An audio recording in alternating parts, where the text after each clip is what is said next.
بسم الله الرحمن الرحيم. الحمد لله رب العالمين، وصلى الله وسلم وبارك على سيد الأولين والآخرين محمد وعلى آله وصحبه أجمعين. مسلمانانی بەڕێز، برایان و خوشکانی بەڕێز، سەلام و ڕەحمەت و میهرەبانی خوای تەعالا بڕژێ بەسەر هەموو لایەکتانە. سوپاسی خوای پەروەردگارەکەین کە تەمەنی درێژ کردین، ئەم ساڵیش گەشتینەوە مانگی ڕەحمەت و بەرەکەت، مانگی ڕەمەزان و لێخۆشبوون، مانگی هەژاران و نەداران، مانگی هەڵوەرینی تاوانەکان. و خۆشحاڵترین کە لەم مانگەشدا وەکو ساڵانی ڕابردوو، وەکو ڕەمەزانانی ڕابردوو لە خزمەتتانین لە بەرنامەی پارشێوی پەیامدا. دیارە معلومی جەنابتانە بەرنامەکەمان ڕاستەو خۆیە. ئێوەی بەڕێز و خۆشەویست لە هەر شوێنێکن ئەتوانن پەیوەندی بگرن بە ژمارەکانی کەناڵی ئاسمانی پەیامەوە، پرسیارەکانتان بکەن و بە پێی توانە لە خزمەتتان بین. خوای پەروەردگار بۆ خاتری ناوە جوانەکانی خۆی تەمەنی هەموو لایەکمان باقیکە، لەشمان ساغ کات، بتوانین ئەم ڕەمەزانە بە باشترین شێوە، بە چاکترین شێوە بگرین و لە کۆتایی ڕەمەزاندا لەو کەسانە بین کە لە تاوان و گوناهمان خۆش بووە خوای پەروەردگار. بەڕێزان، برایان و خوشکانی ئازیز، دیارە هەروەکو ساڵانی تر لە خزمەتتان ئابین لە باسکردنی بابەتە فیقهیەکان، ئەوەی تایبەتە بە ڕۆژووەوە، ئەوەی تایبەتە بە مانگی ڕەمەزانەوە کە گرنگە ئینسانی موسڵمان و ئینسان کاتێک بە ڕۆژووە بێ عیلم و زانست و زانیاری هەبێت دەربارەی ئەو ڕۆژۆی کایگرێت، دەربارەی ڕۆژوو لە سەر کێ فەرزە، ئینکاریکردنی ڕۆژوو واتای چییە، و کۆمەڵێ یاسای گرنگی ڕۆژوو هەیە.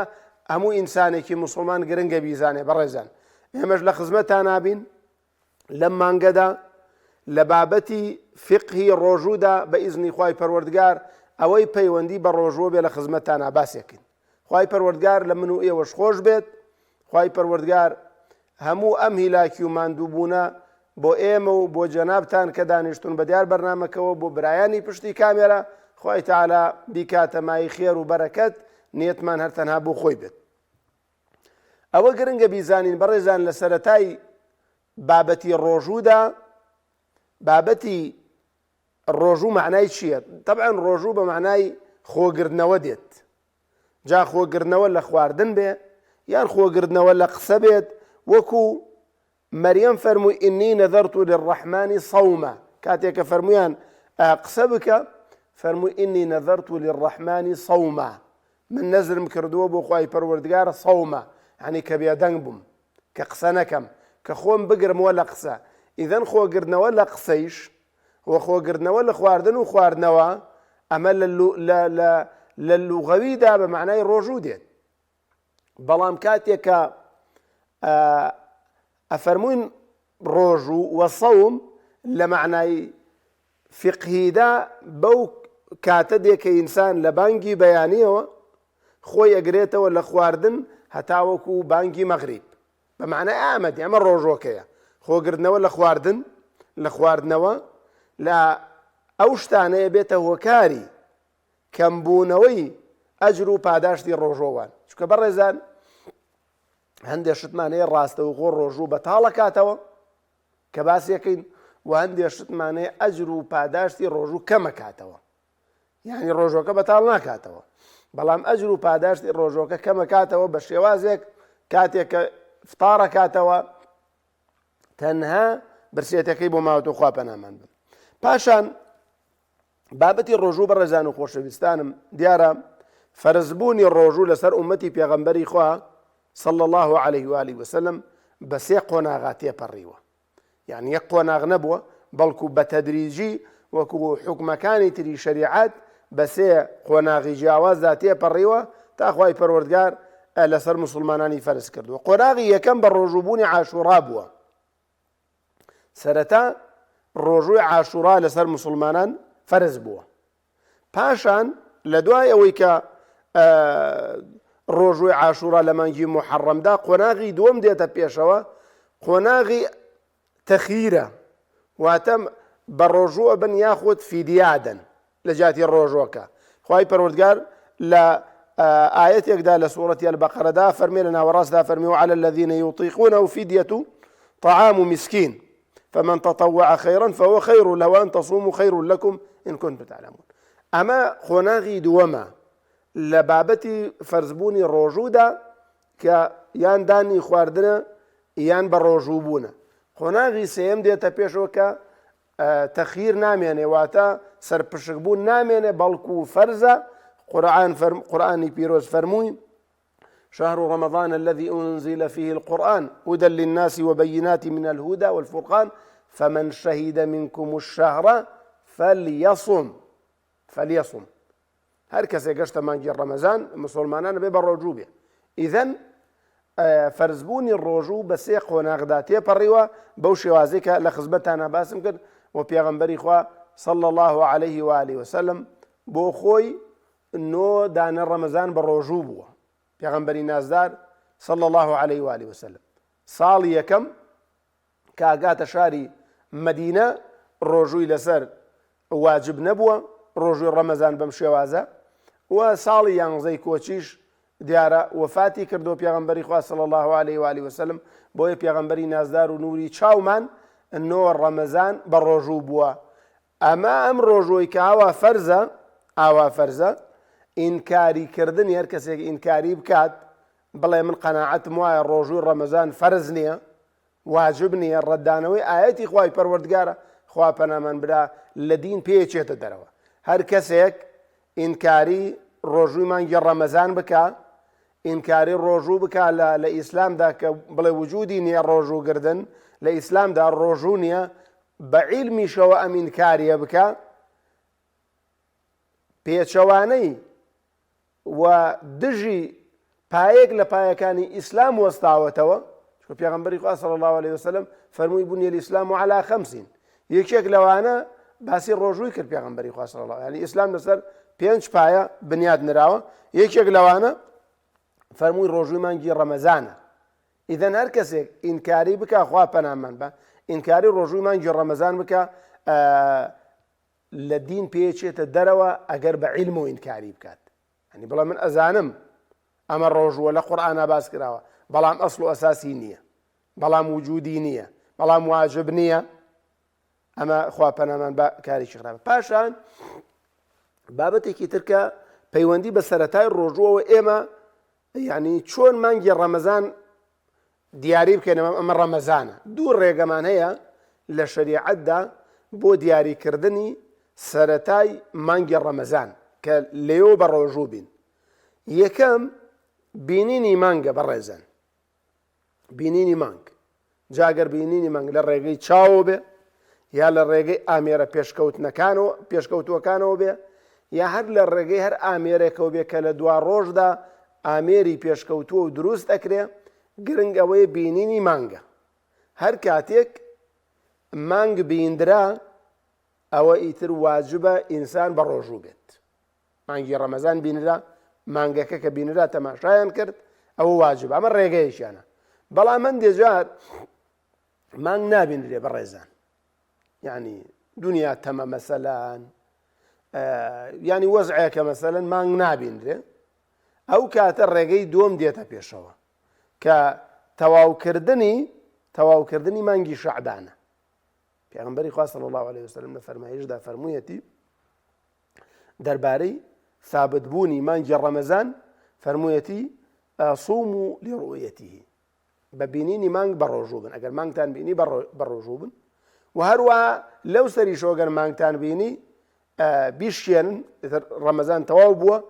بەڵام ئەگەر بینینی مانگ قورس بوو بەلاتانەوە نەتان بینی مانگ جا بە چاو بێیان بە هەر ئامێرێک بێ نەتان بینی ئەوە ئێوە 30 دانە ڕۆژی شەعبان تەواو بکەن حسێبی کەن. ئەگەر مانگتان نەبینی 30 شەعبان حسێب بکەن و لە دوای 30 چونکە لە مانگی عەرەبیدا 31 نییە 30 تەواو بکەن لە دوای 30ەکە بە ڕۆژوو بن. پێغەمبەری خوا صلی الله عليه و آله وسلم کاتێکە عەبدوڵای کوڕی عومەر هاتە خزمەتی پێغەمبەری خوا صلی الله عليه وسلم فەرمووی ئەی پێغەمبەری خوا من مانگم بینی پێغەمبەری خوا صلی الله عليه و آله وسلم کاتێکە وتی مانگم بینی ئیدی کردی بە ڕەمەزان و ڕۆژووی مانگی ڕەمەزانیان کرد بەڵام کاتێکە مانگ نەبینراوە سی ڕۆژی شەعبانیان حسێب کردووە لە دوای سی ڕۆژەکە دەستیان کردووە بە گردنی ڕۆژووی ڕەمەزان بەڕێزان و خۆشەویستان. ئەمە دەربارەی چوونە نێو مانگی ڕەمەزانەوە کە بەم شێوازە مانگی ڕەمەزان دەستی پێکردو ئازیزان و خۆشەویستانم. کاتێکە چوینە ناو مانگی ڕەمەزانەوە بە ڕۆژوو بووین ئەمجا کۆمەڵی ئەحکامی تر کۆمەڵی یاسای تر کە پەیوەندی بە ڕۆژووەوە بەڕێزان و خۆشەویستانم دەست پێکە لەوانە مەرجی واجب بوونی ڕۆژوو. یعنی دیارە ڕۆژوویش وەکو هەر بابەتێکی تری وەکو بابەتی نوێژ وەکو بابەتی حاج وەکو بابەتەکانی تر کۆمەڵە مەرجەیە ئەو کاتە واجب بێ لەسەر ئینسان کە ئەتوانین بڵین کورتەکەی ئەم چەند مەرجەیە یەکەم ئەو کەسا بێ موسڵمان بێ ئەتە ڕۆژوو لەسەر ئینسانی موسڵمانە ئینسان ئەگەر موسڵمان نەبێ ئەسڵەن ڕۆژووی لەسەر نییە ڕۆژوو لەسەر کەسێک واجبە کە موسڵمان بێ بە ئەحکامەکانی خوا و پێغەمبەر صلی الله عليه و آله وسلم ڕازی بێ ئەمە یەکەم مەرجە کە موسڵمان بوو ئەو کاتە ڕۆژۆکەی لەسەر واجبە بەڵام ئەگەر ئینسانی موسڵمانیش نەبێ بڵێ وەڵام من حەزەکەم وەکو ئێوە بە ڕۆژوو بم ئەوە ڕۆژووی مانگی ڕەمەزانی بۆ حسێب نییە چونکە یەکەم شت کە مسلمان بوونە ئەو مەرجەی لە دەست داوە کاتێک کە ئەو مەرجەی لە دەستدا ئیدی بە ڕۆژوو بوون هیچ ئیسیفادەی نییە بۆ ئینسانە مەگەر لە لایەنی طبیەوە لە لایەنی مەسەلەن بۆ صحەتی خۆی ئیسپادەی بێ ئەگەر نا ئینسانێکە موسڵمان نەبێ ڕۆژووی لەسەر واجب نییە.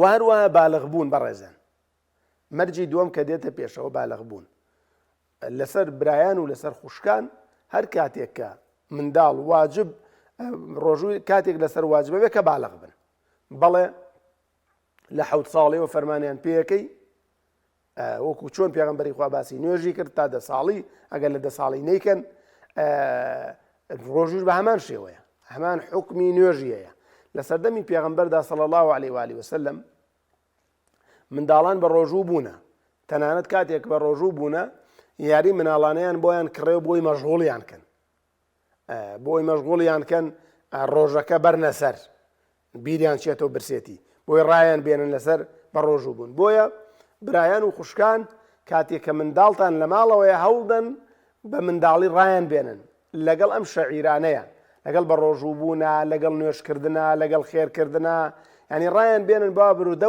دەوردا لەسەر ئەوە ڕابێن بەڕێزان و خۆشەویستانم چونکە بەڕاستی ئەگەر ئەم منداڵە لە منداڵیەوە ڕای نەیەنی دوایی کە تەمەنی بوو بە 15 ساڵ و تەمەنی بوو بە 14 ساڵ و بالغ بوو زۆر قورسە یەکسەر بڵێ ئادەیەڵا مەسەلەن لە چک بکە ئادەیەڵا نوێژ بکە ئادەی بە ڕۆژوو بە بۆی باوکان و دایکانی بەڕێز لە بابەتی نوێژکردنە لە بابەتی بە ڕۆژوو بوونە مەڵێ وڵا بەزەین بە مناڵەکەما دێتەوە با خەبەری نەکەمەوە هەنی باشە ئەم منداڵە بەم خەبەرکردنەوە بۆ پارشێ و یان بەم خەبەرکردنەوە بۆ نوێژ لی کەمە بێتەوە لی کەم نابێتەوە بەڕێزان بە هیچ جۆرە لی کەم نابێتەوە بۆیە باوک و دایک واجبە لەسەر شانیان کە ئەو منداڵیان ڕابێنن لەگەڵ دینداری خوا ناسیە قورئانی پیرۆزە فەرمێ وأمر أهلك بالصلاة واصطبر عليها ئەم واصطبر عليها باوک و دایک لەم ئاەتە باشتی ئەگەن کەسێک کە منداڵی نەبێ لەم ئاەتە تێناگە قورئانە فەرمێ وأمر أهلك بالصلاة فەرمانیان پێ بکە نوێژ بکەن واصطبر عليها سەبریش بگرە منداڵ تێ جاری وایە ئایەسەکە پارشێوە 15 دانە بانگ یەکەی ئەمجا خەبەری بێتەوە بۆ نوێژ دانیشی بە دیارەوە 10 دانە جار بانگ یەکەی ئەمجا خەبەرێ بێتەوە بۆ نوێژ لەوا چێ خەبەری بێتەوە یەک تۆزێ لێ دوورکەیتەوە بخەوێتەوە إذن واصطبر عليها بالصبر تبي لقى القرآن فرمي وأمر أهلك بالصلاة واصطبر عليها صبر تبي النفس ديش بلا قليدا دبانقت كتر نصا بك ينزا بانق بك دوانزا بانق دانش بدياري أو من داليك باوكو دايق بالنورا بزيمان بياديتو با خبري نكينو باش أم باوكام دايكا أجر أجريك بربي لمالكيان ئاگرێک بەر لە ماڵەکەیان ئایا منداڵە خەبەرەکەن و بۆی نەسووتەیاننا دڵنیا بە خەبەرێکەن و دڵنیابە منداڵە بۆی نەسووتێت بۆی زەرری پێنەگا ئەگەر ئەم باوکو و دایکە بە بەتانەکە و دایانەتە کۆڵانە بردویانەتە دەڕۆی بێنە دەرەوە بۆی نەسووتێ. باش ئەمە بۆ ئاگرێکی دنیای دایک و باوک ئەوە منداڵەکانە پارێزن. ئەی بۆ ئاگری قیامەت ئەولاتر نییە دایک و باوک منداڵەکان بپارێزن بەڕێزان خەبەری کەنەوە ڕای بێنە لەسەرەوە عیبادەتە.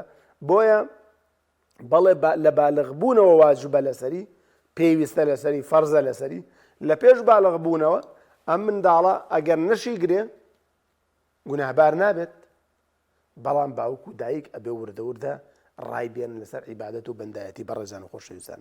و هەروەها مەرجێکی تر مەرجی عەقڵە. خوای پەروەردگار کاتێک کە عەقڵی داوە بە ئینسان عەقڵ لە شەریعەتی ئیسلامدا تەکلیف لە عەقڵەوە دەست پێکات. یعنی کاتێک ئینسانێک عاقڵ بوو کاتێک کە ئینسانێک ژیر بوو ئەو کاتە فەرمانەکانی خوای پەروەردگار جێبەجێەکات.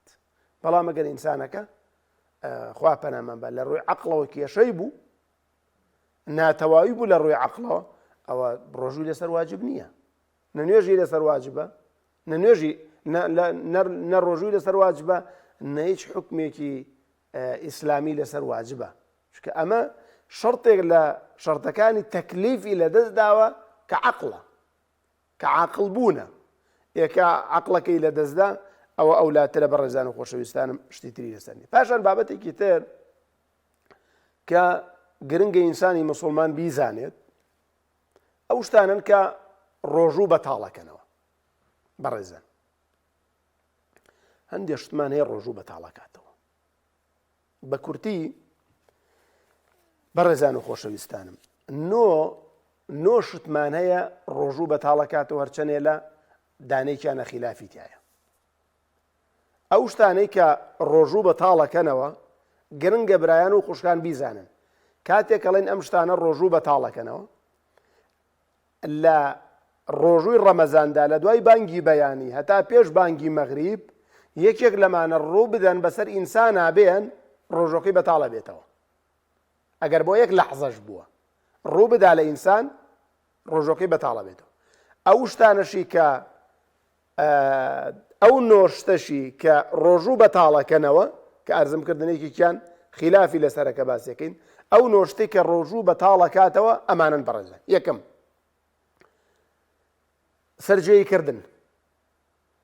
سەرجێیکردن ڕۆژوو بەتاڵەکاتەوە. جا هەر کەسێک لە مانگی ڕەمەزاندا بە زوبانی بە ڕۆژووەوە سەرجێیی کرد 5 حکمی لەسەر تەرتیبە بێت 5 یاسا. یەکەم ڕۆژەکەی کۆتایی پێدێت ئەوە ڕۆژەکەی کۆتایی پێدێت. دووەم ئەو کەسە ئەبێ خۆی بگرێتەوە خواردنیش نەخوا تا ئێوارە. سێەم ئەبێ قەزای ئەو ڕۆژە بکاتەوە ڕۆژە بە ڕۆژوو بێ. چوارەم ئەبێ تەوبەیەکیشی لێ بکات چونکە ڕێزی مانگی ڕەمەزانی نەگردووە. پێنجەم ئەبێ کەفارەتەکەیشی بدا کەفارەتی ئەو ڕۆژۆ بدا کە ئازادکردنی کۆیلەیە یان ناندانی 6 فەقیرە یان بە ڕۆژووبوونی 2 مانگە متەتابعین بە دوای یەکدا بەڕێزان و خۆشەویستانم. پەیوەندیمان لەگەڵای بەڵێ فەرموو کێ؟ کاک جەبار گیان بەڵێ فەرموو کاک جەبار گیان فەرموو کاک جەبار گیان فەرموو.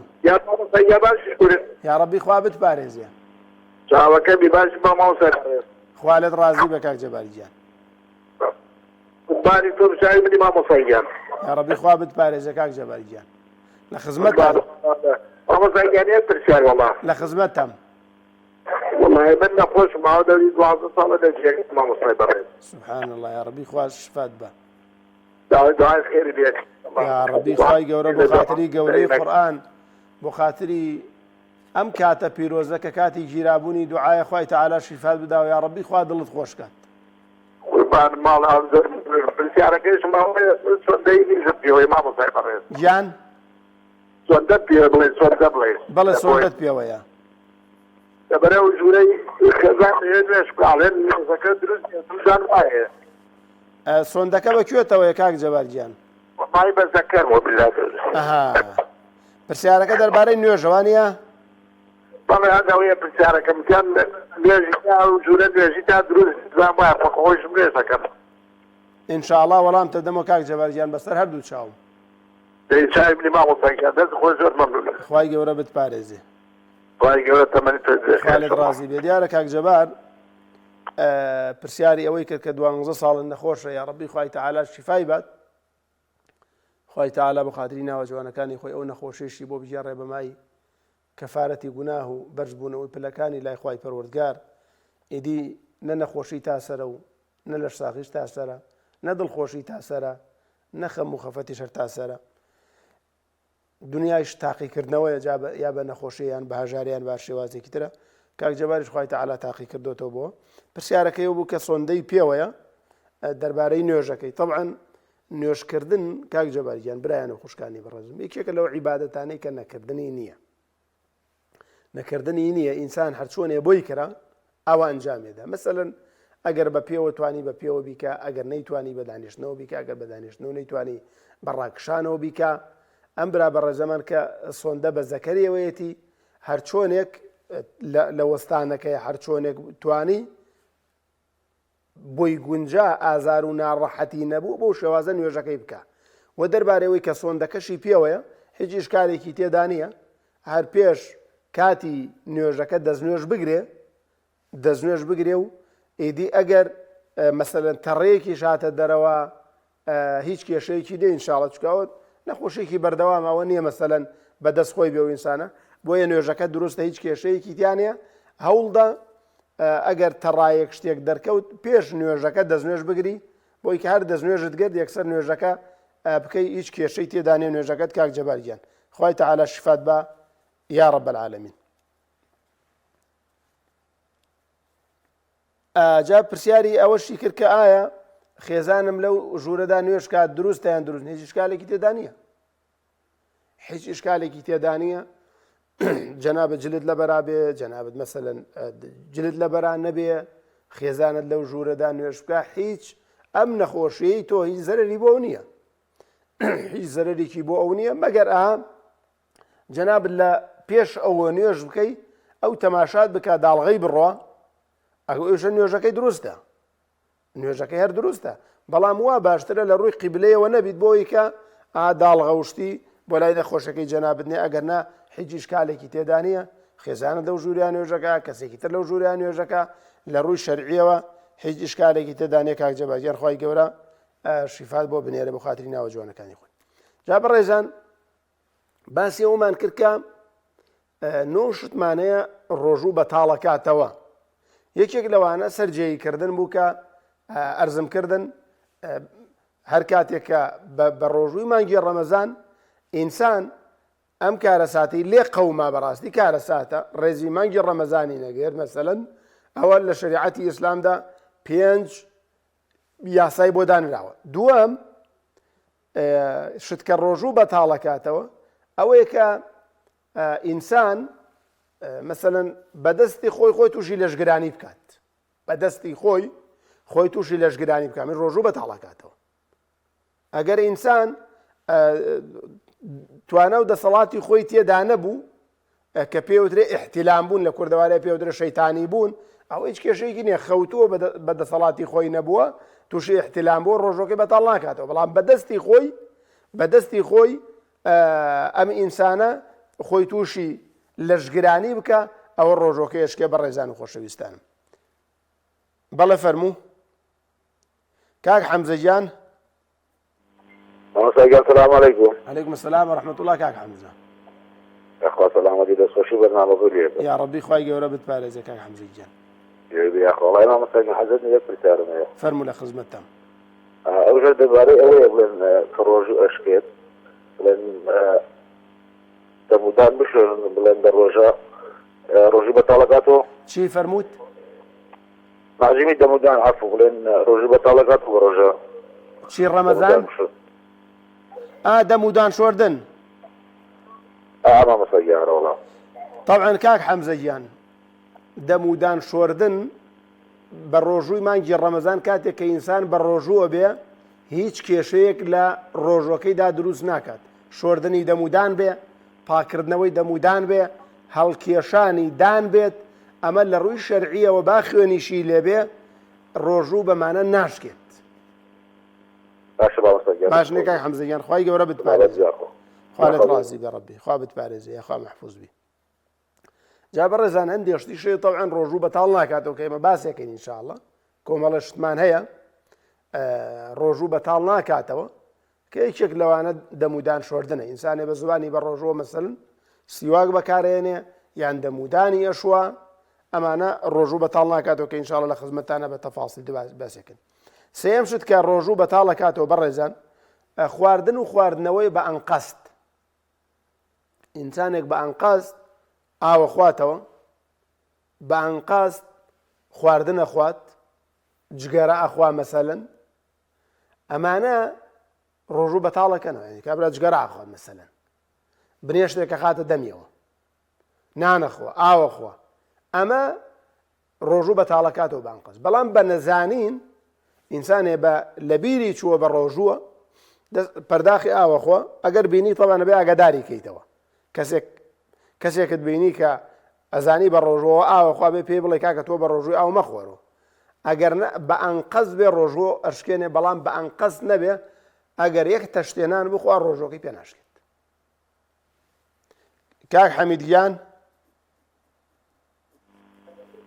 کاک عەبدولحەمید بەڵێ بەڵێ فەرموو قوربان. السلام عليكم. عليكم السلام ورحمة الله وبركاته.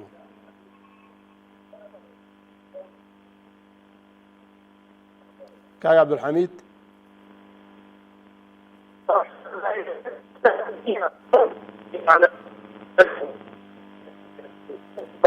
كاك عبد الحميد جان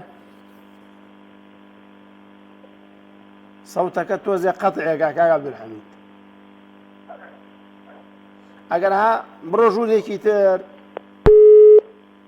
دیارە پەیوەندیەکەی کاک عەبدولحەمید بچڕای ئینشاءڵڵا لە خزمەت یابینەوە.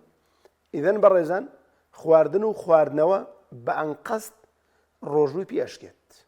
ئەمە سێم. چوارەم ئەو شتانەی کە بە معنای کە جێی خواردن و خواردنەوە ئەگرنەوە. هەندێک شتمان هەیە جێی خواردن و خواردنەوە ئەگرێتەوە بۆ ئینسان. ئەمیش بە هەمان شێوە ڕۆژووی پێشکێت. بە نمونە موغەدی ئەم موغەذیە کە لە جاتی خواردنە ڕۆژووی پێشکێن. یعنی ئینسان ئەگەر موغەذی بەکار بێنێ ئەوە ڕۆژووی پێشکێت. بەڵام من دێشتمانەیە مەسەلەن دەرزی ئەگەر دەرزیش بێ یعنی موغەدیش نەبێ دەرزیش بێ ئەم دەرزیە لە جاتی خواردن لە ئینسان بدرێ هەر ڕۆژۆکەی پێشکێت. یان لە جاتی خواردنەوە لە جاتی ئاو مەسەلەن بکرێتە ئینسانەوە لە هەر ڕێگایەکەوە بێ ڕۆژووی پێشکێ. بەڵام ئەگەر ئەم دەرزیە بۆ ئەوە نییە ینی بۆ جێی خواردن ناگرێتەوە جێی خواردنەوە ناگرێتەوە بابەتێکی ترە. ئیدەن کاتێکە شتێک جێی خواردنی کردەوە یان جێی خواردنەوەی کردەوە شەرعەن ڕۆژووی پێشکێ. بەڵێ کێمان لەگەڵایە کاک سەمیرجان لە خزمەتتان کاک سەمیرجان فەرموو. تمام السلام عليكم. عليكم السلام ورحمة الله كاك سەمیرجان. باش مامۆستا یا ڕەبی خوا بتپارێزێت. مامۆستا بەنسبەت لای ئێمە جێم لە ئیمساک نییە ئاساییە لەکە دەست بەردار بخواتم بین گوێت لە ئیمساک نییە؟ بەڵێ جێم لێ نییە. کاکە سەمیرجان بەڵێ هەر کاتێک جەنابەت گوێت لە ئیمساک نییە هەر بە ڕێزێک لە جێگایەک ئەژی گوێی لە ئیمساک نییە واتە بڵێن دەست هەڵگرنەوە لە خواردن شەرعەن کە بانگی دا وترا ئەڵڵاهو ئەکبەر دەست لە خواردن هەڵگرە. باش نییە؟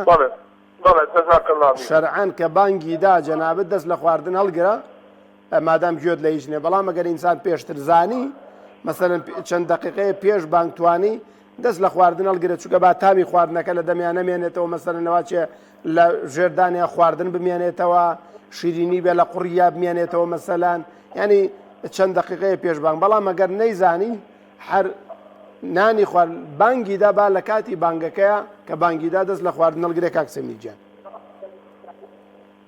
باشنە ئینشاءڵڵا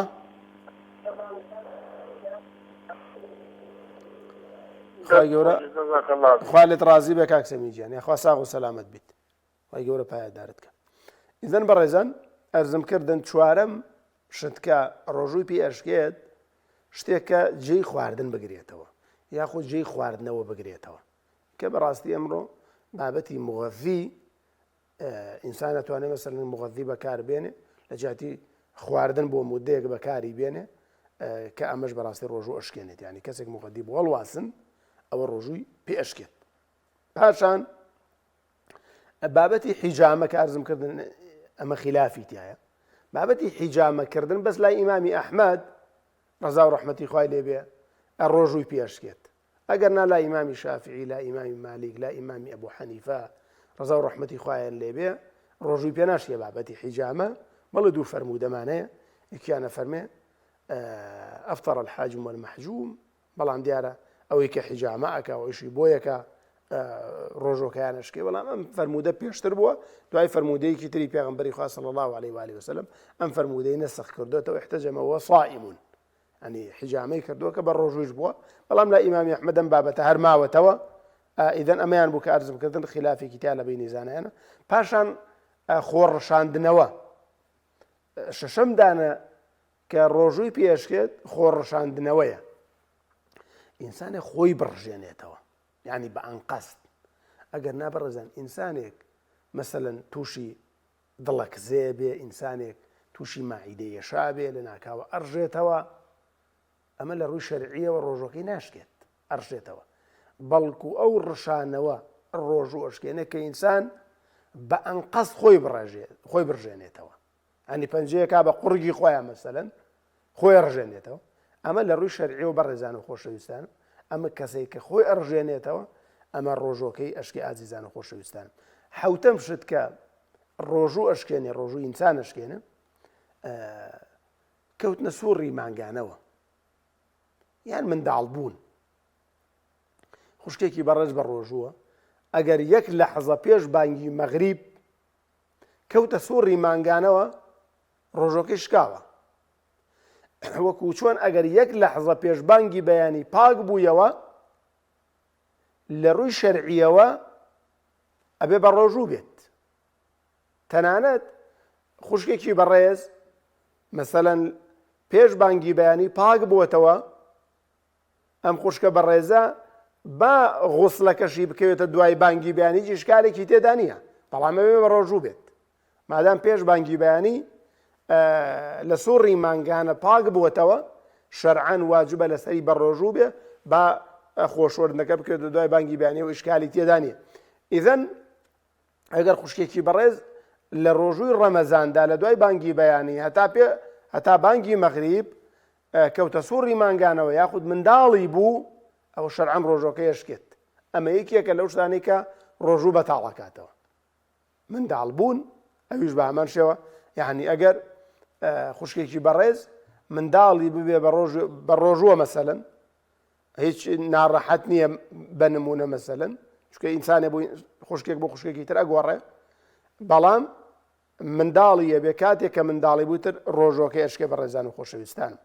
و هەروەها یەکێکی تر و هەشتەم شت کە لەو شتانەی ڕۆژوو بەتاڵەکاتەوە خوا پەنامان بە هەڵگەڕانەوە لە دین ئەگەر بۆ یەک لەحزەش بێت ئینسان بە ڕۆژوو بێ بڵێ من مسلمان نیم و قەناعەتم بە دین نییە و قەناعەتم بە ئیسلام نییە و ئەم ئیسلامە ینی مرتەد بێتەوە بە کورتەکەی کاتێک کە مسلمان بوو پەشیمان بێ لە مسلمانیەکەی پاشگەز بێتەوە لە مسلمانیەکەی پێی وابێ کە ئیسلام و مسلمانێتی خراپن ئەنی مرتەد بێتەوە بە کورتی ئەو ئینسانە ڕۆژۆکەی ئەشکێت ڕۆژۆکەی ئەشکێ بە ڕێزان و خۆشەویستان. کاک بارام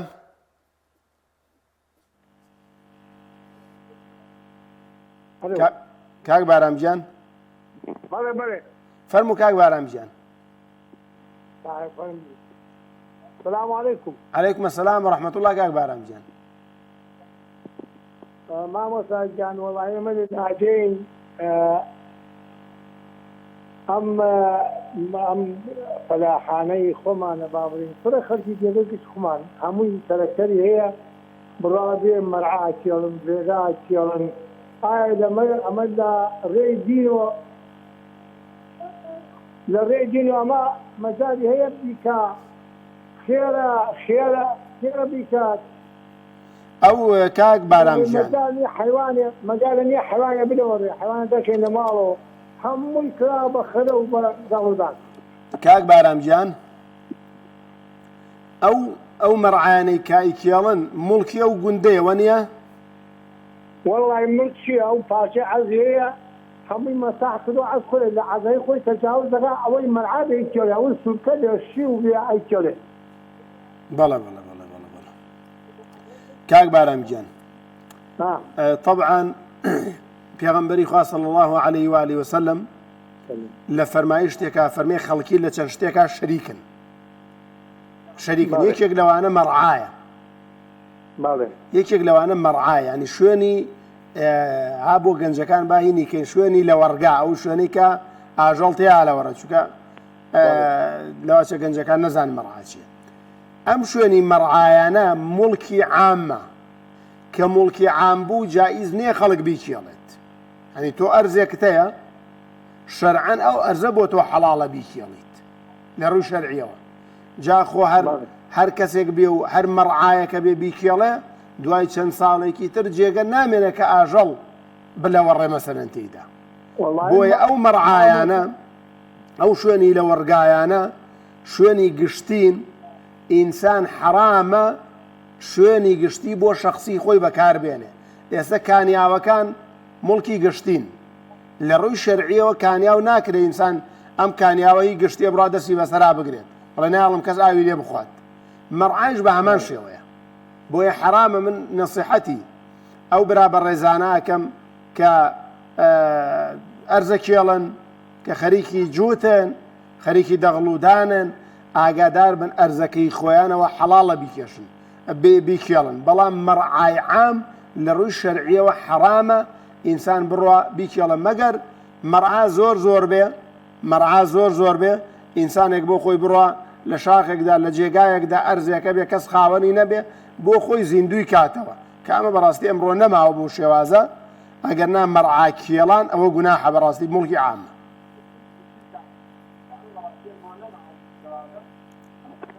باش نییە کاک بارامجان دەست خۆش بێت دەست خۆش مامەسەجان زۆر سپاسانەکەم خوای گەورە بتپارێزێ کاک بارامجان یاخوا سەلامت بی ئینسان طبعا ئینسان تێر ناخوا بەڕێزان ئەنی طبیعەتی ئینسان وایە هەرچەندێکی هەبوو حەزی لە شتی ترە یعنی مەسەلەن ئەگەر کو پێغەمبەری خوا فەرمێ ئەگەر یەک شاخێک یەک دۆڵێک لە ئاڵتوونی هەبێ حەزی لە هی تریشە ئینسان بەڕاستی بێ یعنی مەسلحەتی عام پێش مەسلحەتی شخصی خۆی بخا بەڕاستی بەتایبەتی لە کێڵانی ئەرز و لەو شتانەیە ئینسان ئاگادار بێت ئەنی شتێکە بۆ خۆی حەڵاڵ نەبێ بەڕاستی نەیکا باشە چونکەم دنیای دوو ڕۆژە و سێ ڕۆژە کۆتایی پێدەوە بڕێتەوە بەخوا نەبەوە ئینسان تەمەنی درێژە بێ و ژیانی خۆشە بێ و نە ئەوەش نەکات تووشی فەقیری و هەژاریە بێ ئینسان وریای ئەو شتانە بێ باش جا بەڕێزان نۆیەم شت کە ڕۆژووی پێ ئەشکێت ئینسان ئەخوا پەنامان بە مەسەلەن عاقڵە بەڵام شێتە بێت شتێک دێ بەسەریدا مەسەلەن ئەم ئینسانە تێکەچێت عەقڵی لە جێی خۆی نامێنێ ئەمە ڕۆژۆکە ئەشکێم ئینسانەش ئیدەن ئەم نۆ شتێکە لە خزمەتانە باسم کرد ڕۆژووی ئینسانی پێشکێت بەڵام بابەتی حیجامەکە ئەرزم کردن کە ئەو بابەتێکی خلافیە و هەندێ بابەتی تر هەیە بابەتی عەسڕین کە ئینشاءڵڵا لە بەرنامەکانی داهاتووترە بە تەفاسیلتر باسیەکەین بە ئیزنی خوای پەروەردگار ئەو شتانەی کە ڕۆژوو ناشکێنن ئەو شتانەی کە مەکروهە ئینسان بەکاریان بێنێ نەیکا باشترە بۆ ڕۆژۆکەی ئینشاءڵڵا لە بەرنامەکانی داهاتووە بە ئیزنی خوای پەروەردگار لە خزمەتتانە باسیەکەین ئازیزان و خۆشەویستانم بەڕێزان ئێمە لە مانگی ڕەمەزانە مانگی ڕەمەزان مانگی ئەوە ئینسان بە جوانترین شێوە عیبادەتەکانی بۆ خوای پەروەردگار ئەنجام بدات ئامان هەر شتێک ئەجری ڕۆژۆکەتان کەمەکاتەوە ئەنجامی مەدەن چونکە لە سەرەتای بەرنامەکە لە خزمەتتانە باسم کرد ڕۆژوو یعنی خۆگردنەوە هەر لە خواردن نییە خۆگردنەوە هەر لە خواردنەوە نییە بەڵکو خۆگرنەوە لە قسەی نەشیاو.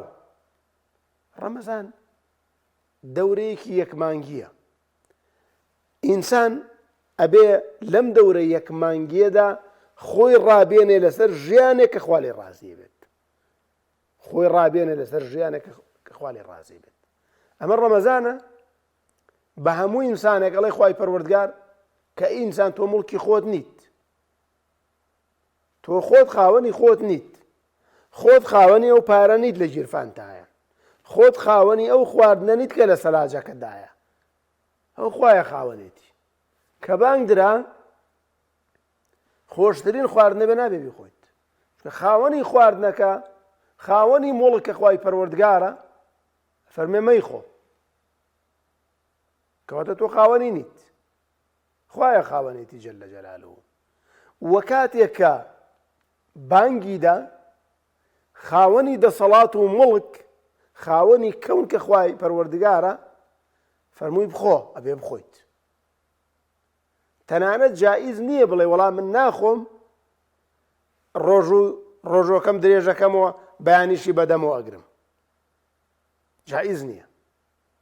بۆ پێغەمبەر صلی الله عليه وسلم جائز بۆ، بەڵام بۆ ئومەتەکەی جائز نییە، حرامە. ئیدەن ئەمە ڕۆژووی ڕەمەزانە ئینسانە بێ بەو شێوازە بجۆڵێتەوە لەگەڵ ڕۆژۆکەیە کە خوای پەروەردگار فەرمانی پێ کردووە. خوای تەعالا چۆن فەرمانی پێ کردووە ئەبێ ئاوا بە ڕۆژوو بێت، ئاوا ڕۆژۆکەی بگرێ و ئاوا ڕۆژۆکەشی بپارێزێ بەڕێزان. ئینسانی وایە پارە و سەرۆت و سامانەکەی لە قاسەیەکە هەڵەگرێ، مەسەلەن بە شێوازێکە لەگرێ کەس دەستی بۆ نەبە، قاسامە نەپانە، هەموو کەسێ ناتوانێ بیکاتەوە، هەموو کەسێ ناتوانێ بیشکێنێ. ئەوەندە خەڵک ئەم پارە و سەرۆت و سامانەیە پارێزێت. ئەی باشە ئەم ئەجر و پاداشتی ڕۆژووە لە پارە گرنگتر نییە ئینسان ئاوا بیپارێزێ لە قاسەیەکدا؟ یعنی شتانێک نەکا کە ببێتە هۆکاری بەتاڵبوونەوەی ڕۆژۆکەی، ببێتە هۆکاری کەمبوونەوەی ئەجر و پاداشتی ڕۆژۆکەی. بەڕێزانە خۆشەویستانم، ئینسان زۆر گرنگە وریا بێت کارگەلێک نەکا، مەسەلەن بوختان و غەیبەتکردن و خۆمەشغوڵکردن بە شتی ناڕەواوە، مەسەلەن بۆ ئەوەی ڕۆژۆکەی هەر ڕۆژەکەی لێ بڕوە. ئەم شتانە نەکا باشە ئینسان بۆی ئەجر و پاداشتی ڕۆژۆکەی کەم نەبێتەوە. بەڕێزان چونکە ئاگادار بن، پێغەمبەری خوا صلی الله عليه وسلم فەرمێن هەندێک ڕۆژوەوان هەیە ئێوارە کە فتاڕەکەنەوە تەنها برسێتەکەیان بۆ مێنێت.